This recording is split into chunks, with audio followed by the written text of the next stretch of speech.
종목 캐스팅 시간입니다. 관심 종목도 골라보는, 찾아보는 그런 시간이죠. 이베스트 투자증권 이비지 영업팀 염승환 부장님 함께하고요. 김다은 앵커도 오셨습니다. 어서 오십시오. 네. 종목 리뷰하겠습니다. 뉴트리 1월 28일이니까 지난주 이 시간에 목요일 날 말씀하셨는데요. 예. 13% 최고가 기준으로 월요일 날 주가 급등했습니다. 잠깐 리뷰해 주십시오. 네. 네, 일단 이제 제가 좀 요즘에 그러니까 좀 찾아보는 기업들은 네. 이제 남들이 너무 관심 갖는 것보다는 좀 소외된 중소형주. 근데 그 안에서도 실적이나 뭐 이런 성장성이 문제 없는 기업들이 좀 많더라고요. 그래서 그런 종목 중에 하나로 이제 뉴트를 말씀드린 거고, 그때 이제 뭐 여성분들이 또 많이 드시는 것 중에 하나죠. 이 콜라겐. 그래서 네. 에버 콜라겐으로 좀 유명한 제품이고, 이게 사실 건강기능식품이 이제 코로나19 수혜주로 부각이 되면서 작년에 되게 좋았다가 백신 나오고 나서는 이제 오히려 피해주들이 움직이다 보니까 좀 약간 주가가 부진했었는데, 상대적으로 이제 저평가됐다는 그런 매력까지 좀 최근에 가미가 되면서 주가 움직임이 좀 좋았던 것 같습니다. 사실 꼭 이 뉴트리만이 아니더라도 건강기능식품 시장 자체가 계속해서 성장하고 있는데 확실한 브랜드력을 가지고 있는 기업이니까 너무 단기적인 시각으로 보지 마시고 계속 좀 중장기적으로 조금 더 보유해 보시는 그런 전략이 좀 필요할 것 같습니다. 예, 이어서 오늘의 염승환 부장님의 관심 종목 무엇인지 보겠습니다. 김다은 앵커 힌트부터 좀 보여주시겠어요? 네, 스마트빌 전자세금 계산서라고 떡하니 써 있네요. 관련주일 것 같은데 방금 부장님께서 또 한 가지 힌트를 주셨어요. 남들이 관심을 많이 안 가지고 있는 소외된 종목일 것이다라고 했으니 그런 종목이 아닐까요? 네, 그러게요. 전자세금 계산서 회계 관련된 그런 업체들이 몇 개 있죠? 예, 네. 그 가운데서 어떤 걸 뽑으셨을까요? 그 비즈니스 온이라는 기업입니다. 네. 그러니까 뭐 아시는 분들은 아시고 좀 약간 생소하실 수도 있는데, 뭐 중소형 네. 이제 기업이고, 역시 이 기업도 굉장히 좀 주가가 좀 소외를 많이 받고 있어서. 웹캐시도 있고, 예. 근데 이 비즈니스 오늘 맞습니다. 뽑으셨군요. 예. 네. 그래서 요새 이제 이 회사가 하는 것만 간단히 설명드리면, 이제 전자세금 계산서 발행하는 업체로 알려져 있고, 고객 수가 굉장히 많습니다. 한 350만 개 고객 수를 좀 보유하고 있고, 역시 근데 그 주목하셔야 될 건 아까 이제 웹캐시도 얘기해 주셨지만, 네. 이게 이제 시장에서 중소형주 보실 때 또 하나의 포인트가 결국 빅데이터를 얼마나 가지고 있느냐, 이게 좀 중요하거든요. 우리가 테슬라를 볼 때 단순히 전기차로만 보진 않잖아요. 그 안에 들어가 있는 여러 가지 주행 기반한 그 데이터들을 확보하고 있다 보니까 그걸 통해서 여러 사업을 할 수 있다라는 그런 기대감으로 테슬라의 높은 PER을 주는 것처럼, 한국에도 뭐 자동차는 아니더라도 이런 이제 비즈니스 모델을 가지고 있는 회사들이 몇 개 있습니다. 그래서 대표적인 게 이런 이제 전자세금 계산서를 발행하면서 그런 빅데이터를 보유한 비즈니스 원이 아닌가 이렇게 좀 보여지고, 실제로 이 실시간 빅데이터 그 분석 정보 서비스를 또 제공하는 게 또 하나의 축입니다. 그래서 고객 기업들이 좀 상당히 많은 편인데, 거기에 뭐 관련된 거래처 리스크 관리라든가 또 미수 채권들이 있잖아요. 이런 거라든가 또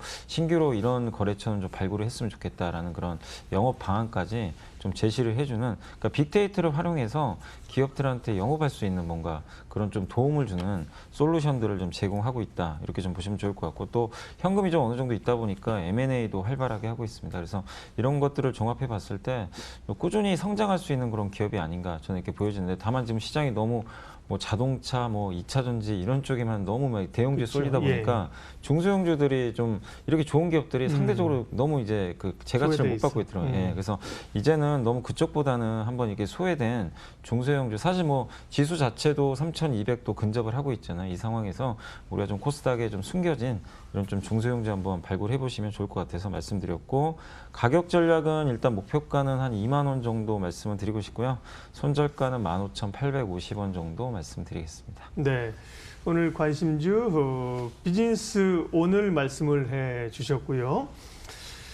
현대차그룹과 애플하고의 협력 관계 얘기는 후속 보도가 계속 나옵니다. 어제는 이제 대만의 그 유명한 애플 관련 애널리스트가 그 얘기를 했었잖아요. 그러면서 이제 곧 얘기가 나온다는데, 오늘 또 외신에서 CNBC에서 보도가 있었군요. 애플하고 이제 현대, 기아하고 막바지 애플카를 위한 막바지 딜로 가고 있다라고 얘기를 했습니다.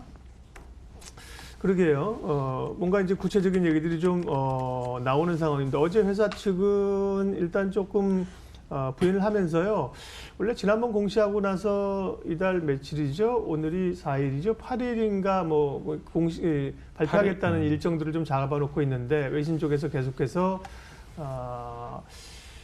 CNBC를 보면 상당히 딜이 가까워지고 있다라는 쪽으로 얘기를 하고 있고요. 네, 조지아 역시 뭐 조지아에 있는 기아 공장 얘기가 계속 나오고 있네요.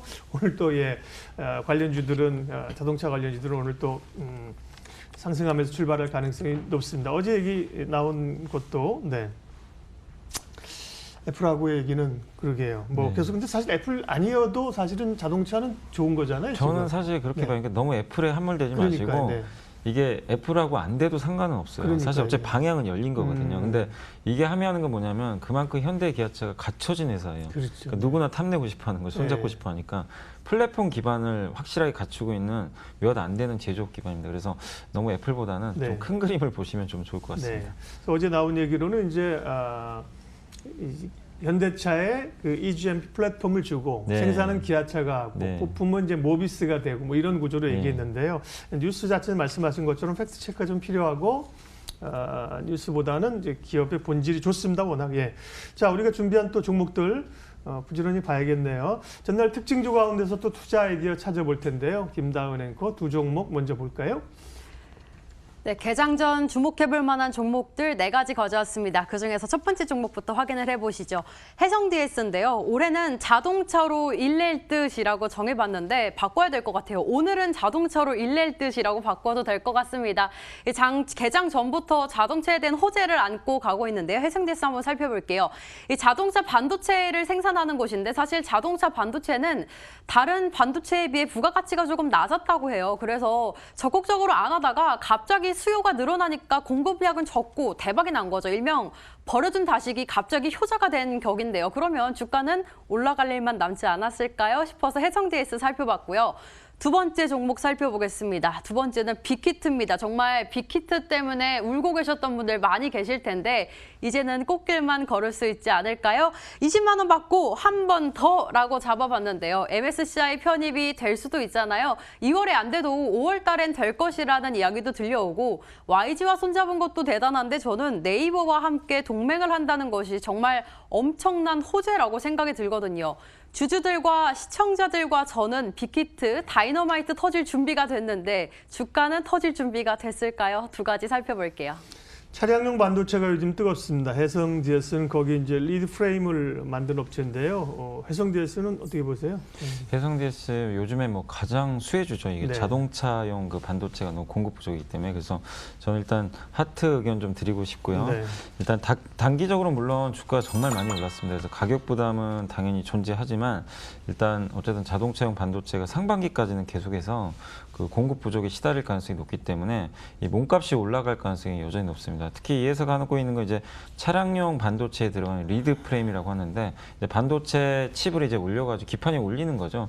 지지대 역할을 하는 거고 거기에 이제 전기 같은 거를 공급을 해주는 그러니까 반도체로서의 역할을 해줄 수 있는 그런 하나의 부품이다라고 좀 보시면 좋을 것 같은데 이 부분에 있어서 어차피 반도체가 좀 굉장히 부족한 상태니까 해성DS도 상당히 좀 좋지 않을까 하는 그런 기대감들이 주가에 녹아드는 것 같습니다. 사실 4분기 실적은 기대보다는 그렇게 좋지는 않았어요. 못 미쳤지만 어쨌든 지금 주가는 올해 상반기 아니면 또 올해 하반기도 계속 뭐 이런 이슈가 이어지면은 1년 내내 주가가 좀 강세를 보일 가능성도 있습니다. 그래서 어디까지 이어질지 모르겠지만 공급 부족이 좀 계속 이어지는 한 해성DS의 주가 상승은 좀 담보돼 있다 이렇게 보시면 좋겠습니다. 그래서 여기서 뭐 신규 접근은 좀 어려울 것 같아요. 좀 워낙 오른 상태니까 다만 네. 보유하신 분들은 좀 계속 사이클이 이어질 때까지는 뭐 어디까지인지 모르니까요. 한번 끌고 가는 전략 필요할 것 같습니다. 네, 다음은 빅히트입니다. 그동안 이제 주가로 보면 말만 빅히트지 스몰히트라고 놀림도 많이 받았는데 이제 좀 뭔가 포텐이 터지는 것도 같고요. 다만 MSCI 지수 편입 나오는 얘기는 약간 좋은 이슈이면서 조금 노이즈일 수도 있을 것 같습니다. 네.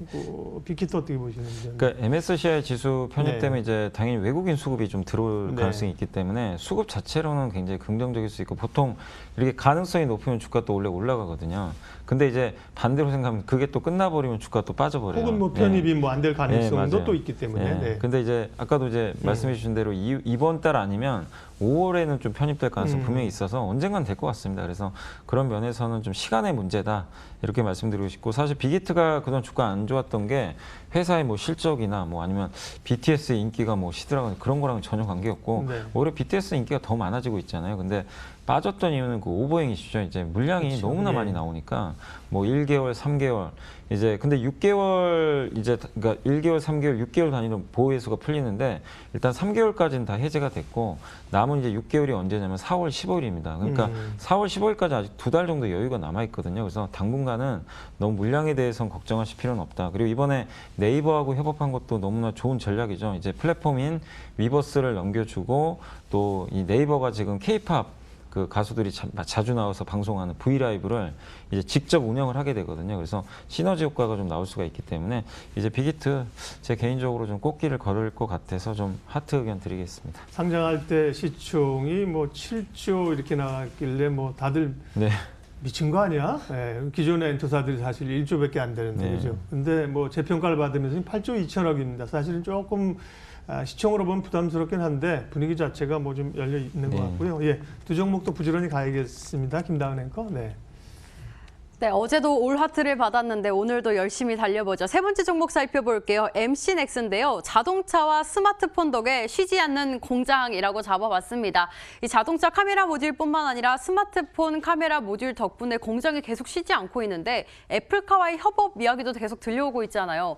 가뜩이나 공장도 안 쉬고 있는데 주가가 쉴 틈이 있겠어요. MC넥스 한번 살펴볼게요. 마지막 종목 확인해 보겠습니다. 마지막으로는 HDC 현대산업개발인데요. 오늘 10시에 이제 주택 공급 대책 발표를 앞두고 있죠. 앞두고 매수 콜이라는 사인을 제가 한번 가져와 봤는데 변창흠 국토부 장관 대책 발표제 첫 대책을 발표하고 있죠. 엄청 획기적이고 파격적인 대책이 나올 것이라고 모두가 두 손 모아 기다리고 있습니다. 오늘 시초가 도전 가능할까요? 두 가지 살펴볼게요. 네, MC넥스 어제 굉장히 강했던데요. 평가해 주십시오. 네. 그러니까 MC넥스도 똑같습니다. 그 아까 해성 DS랑 약간 네네. 같은 케이스로 차량용 예, 카메라죠. 그러니까 원래 스마트폰 카메라 전문 업체인데 이 회사가 자율주행 카메라도 잘 만들어요. 그래서 이미 제네시스 모델에 다 들어가 있습니다. 그래서 이미 그 업계에서는 검증된 업체고 그리고 차량용 카메라뿐만 아니라 안 좋았던 그 스마트폰 시장도 올해는 좀 성장할 걸로 기대를 하고 있거든요. 그렇게 보면 양수 겸장이라고 좀 보고 있습니다. 그래서 올해 상당히 좋은 주가 퍼포먼스 실적이 나올 수가 있기 때문에 저는 개인적으로 좀 하트 의견 좀 드려보겠습니다. 네, 다음은 HDC 현산입니다. 사실은 아시아나 인수를 포기했을 때부터 뭐 자체 건설에 대한 능력은 좋잖아요. 네.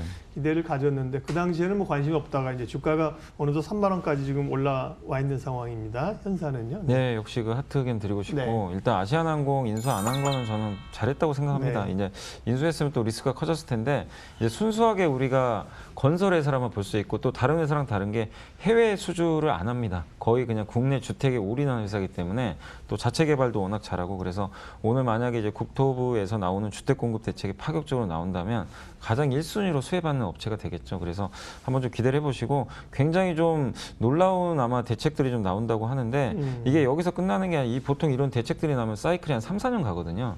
그래서 좀 긴 호흡으로 HDC 현대산업개발도 너무 정책보다도 한번 큰 사이클을 보시고 투자해 보시면 좋을 것 같습니다. 단기적으로는 오늘 주택 공급 확대 정책 나오게 되면 뉴스가 나오는 거기 때문에 단기적으로 좀 출렁이지 않을까 생각합니다. 밀릴 가능성도 있어요. 네, 근데 그런 예, 단기적인 흐름을 보지 말고 추세적인 흐름을 보라는 예, 말씀이죠. 왜냐하면 이 사이클이 여기서 끝나는 게 아니잖아요. 네. 몇 년은 더 간다고 그렇죠. 보거든요. 보통 공급이라는 게. 이제 짓는 거니까. 예, 그러면 건설사나 혹은 뭐 시멘트 업체나 네, 건자지도 좋죠. 예, 건자재 예. 쪽도. 예. 예, 오늘 염승환 부장님 관심 종목은 비즈니스 온이었고요. 해성 DS, 빅히트엔터, MC넥스, HDC 현대산업개발 네 종목 모두 다 하트를 주셨습니다. 이베스트 투자증권 염승환 부장님, 김다은 앵커 두 분 함께했습니다. 수고하셨습니다.